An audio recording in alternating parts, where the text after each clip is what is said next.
I'm attempting this recording again. I recorded earlier this week, but unfortunately it would never upload. I'm hoping that things will be different this time. I'm using a different computer. I want to talk to you about the upcoming essay over Chapter 4, The Flowering of Religion. I also have some comments about that chapter, some details to elaborate upon. And then also I want to talk about another assignment that is upcoming, the critical review, which is not due until November. But there are a few opportunities that will be available soon that you might want to use for your critical review. Right now on the screen, what you should be seeing is the Canvas page for the modules. If you will then follow along, and once you open that up, you will see assignment instructions. Clicking on that, and give me just a moment while it opens, you will see the assignment instructions, and scrolling down as I'm doing at this time, you will see the Humanities 1301 essay instructions. What you're looking at, and hopefully it will show as it is on the screen, a replica of how the essay should look in MLA format. This part that is underlined and in bold, of course, you will not include, but you need to make sure that when you have your essay ready to upload, you have your name, Humanities 1301, the date, and it will say Chapter 4 essay. I have Chapter 1 listed here just as an example. You, of course, will not include the text style information. Again, that's in bold and underlined, so you do not use that. If you have a title, you will put it here, but you do not need a title. Rather, you will start your essay, tab over once to have a paragraph. 200 to 400 words is the suggested length. You can always go longer, but in 200 to 400 words, you can do an adequate job of answering the question. If the submission is not at least 200 words, the essay will not be graded. I'll just record a 0 for you. The 200 words does not include the header, so it should just be the full essay, a minimum of 200 words. Please write up to address the prompt adequately, which, as I said, 200 to 400 words can do so, including the heading with the corresponding chapter number. As up here, it says Chapter 1. You will put Chapter 4 this time. The submission will be double-spaced. This is MLA formatting, using a 12-point font, or you can use 11 if you use Calibri. The standard 1-inch margin is the default Microsoft Word, so you should have no trouble there. Originally, I was going to have an essay tab, but what you will do to upload your to follow your topic, you will go back to the modules and check under Chapter 4. So I'm clicking on modules and going back here, and then under the module for Chapter 4, you will see the essay for Chapter 4. You will then click on this, and as it opens, you will see the topic for the essay. This is the topic here. It concerns the evangelists and their contributions, Constantine the Great, Constantine the First, and how he helped to develop Christianity. Then also about the Islamic religion. These 2 points are the major aspects of Chapter 4, so I focused on those for your essay. These give you 3 major points to discuss in your essay. So you'll have an introduction, setting up your ideas, then you'll have 3 major points to discuss, followed by a conclusion to wrap up your remarks. When you're through with your essay, you'll save it as a file, and then you will click here on Load Essay for Chapter 4.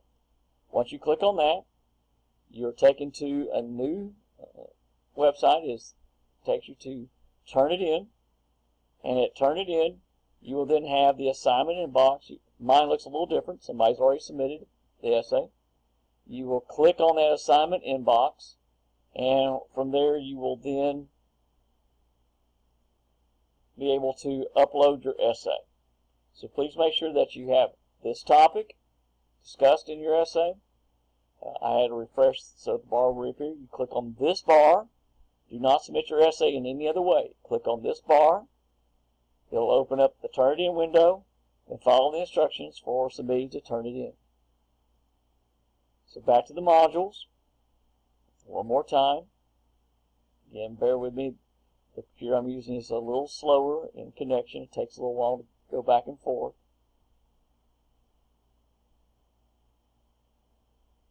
So once again, assignment instructions are under the star here. As this opens, you'll see the replica of how your essay should look. As it says here, the purpose is to test your ability to assimilate and define the reading material. So what you have understood. You are not to use any outside sources. The only information you need to use will be drawn from the textbook. If you take outside sources, I will not grade that essay. You will receive a 0. When you do quote from the textbook or you paraphrase information from the textbook, you will need to cite it according to MLA standards. Here's the example of a direct quote.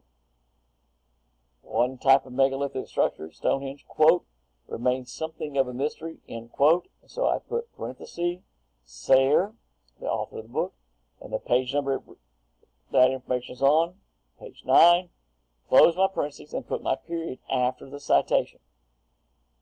When you summarize information, as in the next example, you will also have to cite the information. According to Sayre, the word cromlech describes the type of megalithic structure, the best known of which is Stonehenge. That's not a word-for-word expression from the book, but that information does occur on page 8. Since I named Sayre here, I do not include the name in the citation at this point. I just include the page number in parentheses followed by a period.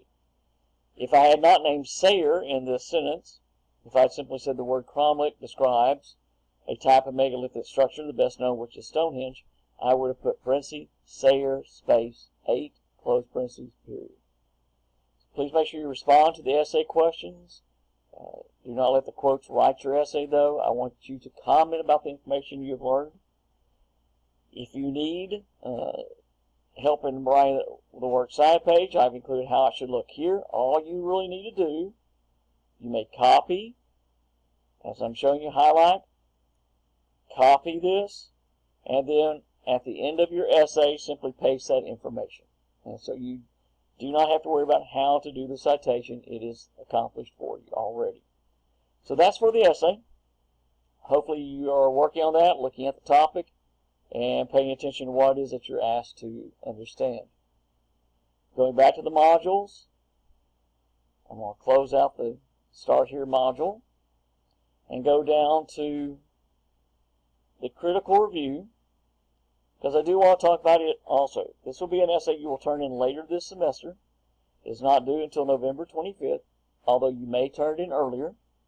But I have here for you the critical review information. If you will click on this information, it opens up, hopefully some of you have already looked at that, and tells you what you're expected to do. Critical review will be over some event that you have attended this semester, sometime between August and end of November. You may attend a program of some sort, a concert, you may go to a museum or some other venue. The reason I'm mentioning this now, tomorrow, on Saturday, Athens is celebrating the Uncle Fletch Davis Hamburger Festival.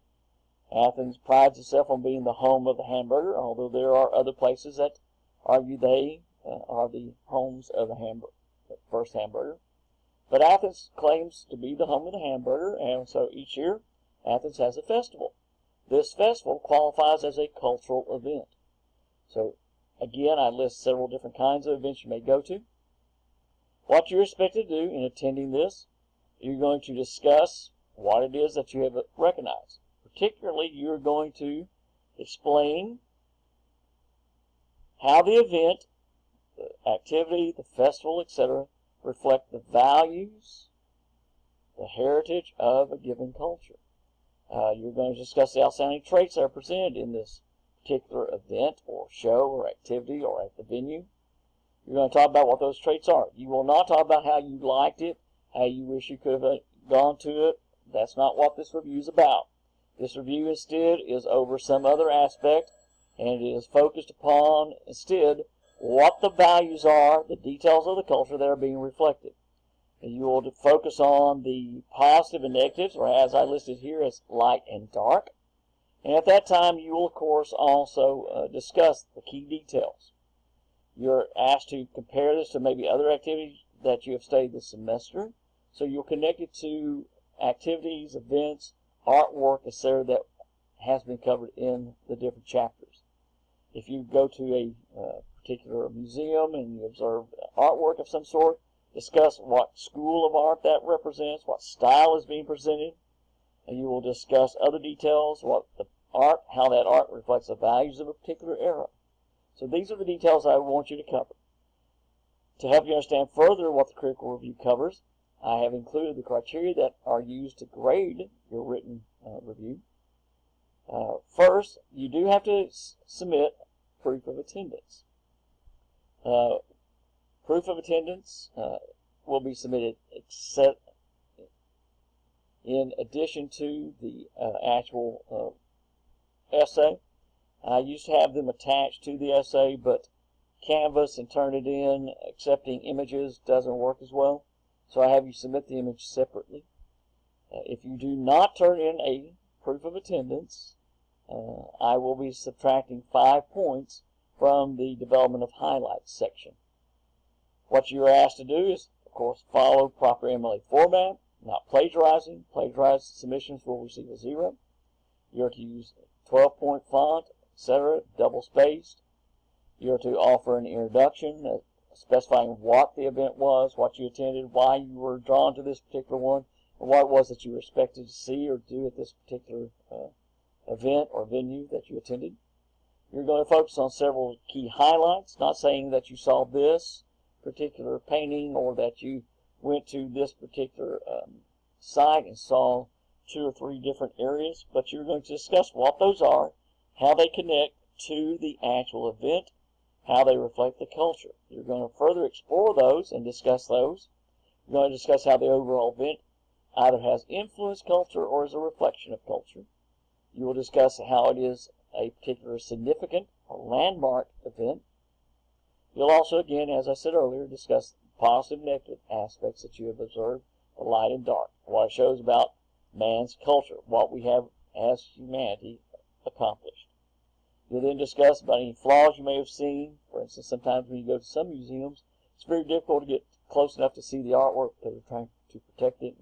And sometimes at concerts or other places that you may go to, you may wind up not being able to see as well, so difficulty hearing or some other event problem that you'll discuss.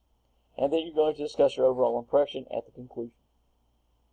This is the critical review. Again, it is due later in the semester, but because we have an event coming up this Saturday, I thought I would mention it. Also, in about another week or so, for those of you who are able to get to Athens, our drama department will be producing a play. I believe they're doing James and the Giant Peach. For TVCC students, that is free. The events that you can go to for your critical review can be free. There are a number of different areas that have no charge for such events. Some museums, of course, if you decide to go to a museum, maybe one over in Dallas or in Fort Worth, do have admission charges. There's an art gallery, though, in Athens, just slightly off the square, and they do not charge. You can go to the Arboretum, where there are art displays or historical buildings and other key details about culture. The East Texas Arboretum, for instance, in Athens.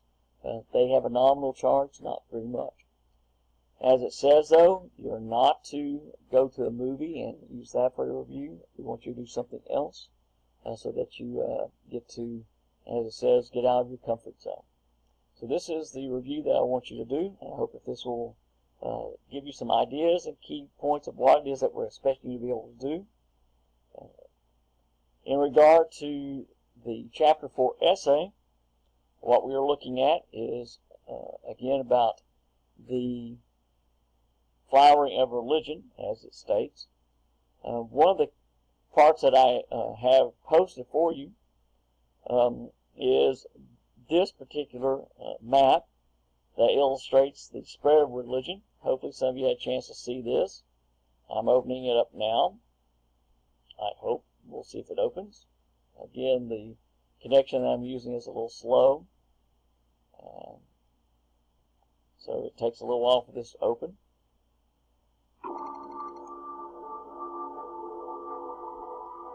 This particular map is going to spread from 3000 BCE, which is before Common Era, to current date.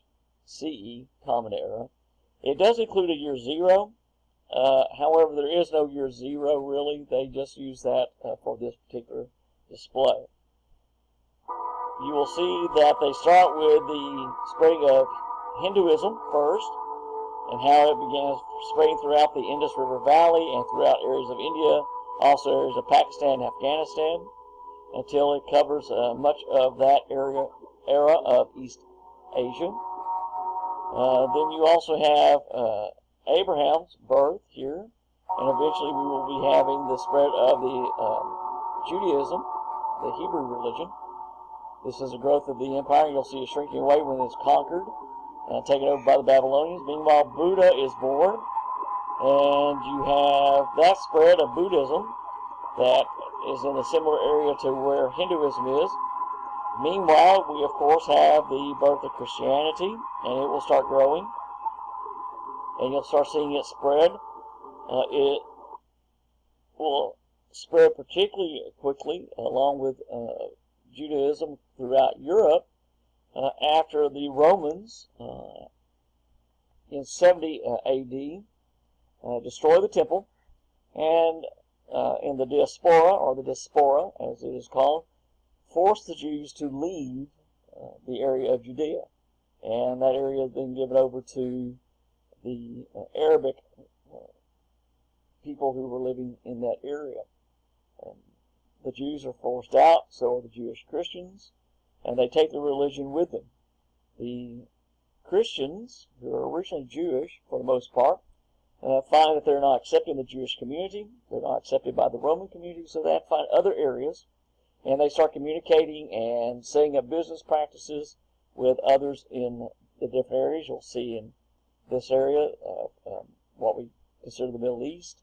We have, of course, in Greece, and we have in Italy, going over to Spain. Much of these are going along with the travels of Paul, who, as the apostle, sets up churches in different areas along with the other apostles. This gave a foundation to the church because the Jews were not necessarily receptive. The apostles, the other evangelists, began turning to the non-Jewish community, as the Bible calls them, the Gentiles, and sharing the word there. And they started bringing people into their religion. Around 600, of course, you start having the rise of the other major religion, which is Islam. And we'll see how that starts developing here. And you see just how quickly it advances. The Islamic faith spreads rapidly, as it says here on the screen. Doing so because Muhammad owned caravans, and so the trade routes, as you'll notice, this is what going off the Great Silk Road, traveling off to the east, and then going across northern Africa, where they were also establishing trade routes to be able to take goods across and eventually into, as you can see here, into southern Europe. This is the area where the people who really had no formal religion are now presented one. The rise of Islam moves very quickly. You'll see this is around 620 or so is when we have the first of Muhammad's teaching. By 750, it is even further. As such, what we have is a tremendous spread across into southern Europe. The area of Spain is taken over. The Hindu religion starts shrinking, but gradually moves across into the east, as you can see here. And so the result is that traveling across to the east, we have it in China and into Japan. We have the Buddhist religion moving this direction. The Hindu religion starts shrinking a little bit, but then it also will move. And there's a combination of both Confucianism, which is not mentioned here, Buddhism, and Hinduism that eventually will move into China and also over into Japan, into areas of Korea, and into what we now think of as Vietnam and Malaysia. The Hindu religion stays basically in India, but there are some influences elsewhere, and then Buddhism moves further to the east into these areas. Through all of this, what we see is a continued spread of the Christian religion throughout Europe. You can see that represented here. What we recognize is that when the European communities eventually will go to the New World, that the spread of Christianity will dominate those areas of North and South America. This is the exploration then that takes place. And you'll see this start off here, and this is what we recognize taking place as occurring. We have the spread again in the areas where the Europeans traveled. You'll see that northern Africa remains under the influence of Hinduism, but eventually the central and southern Africa will fall to the Europeans, who bring with them their Christian faith. You can see that North America, especially where we see the original settlement taking place, Australia becomes Christian. You'll see the central and southern Africa moving in that way, so that we have northern Africa, the Middle East, being mostly the Islamic faith. North and South America are primarily, are dominantly Christian, although we know that in America, for instance, in the United States, we have multiple religions, various faiths, and this is true elsewhere as well, but the dominant religions are those that are offered in this color. Hope this information has helped you in understanding some of the details that you're expected to know. I hope that as you're working on your essay, you'll pay attention to the information in the textbook and draw from that to help express your understanding of what the religions are, especially how the evangelists and other apostles and other individuals were able to take the word and spread Christianity. Constantine, as the emperor, being converted in 300, you have information about that, where he is an individual who in the 4th century, early 4th century, is converted, and he especially had impact as he wanted a very specific detailing of what Christianity was to involve. His establishment of the Council at Nicaea helped to eventually establish that. Now, the Nicene Council did not act immediately, but it did take quite some time, over 40 years before off and on meeting, before they were able to establish the Nicene Creed. But in the Nicene Creed, which is an opening part is given to you in your textbook, it established what Christianity involves, what the tenets of the belief is founded upon, and you get to understand that Constantine had a major part of that, where he, as Christian, he allowed all religions to be accepted, but then as a Christian, he focused upon it, and since the emperor was a Christian, it encouraged others also to pursue that faith. Again, I hope this will help you as you're working on your essay. Continue to look through the information. There are videos about the different religions. We have a crash course over the spread of Christianity. I have a link about Constantine for you. You can watch those, and they will help to supplement what you're reading in your textbook. Well, we're going to see if this video uploads. I hope this will work, and I hope that will help you in what you're covering.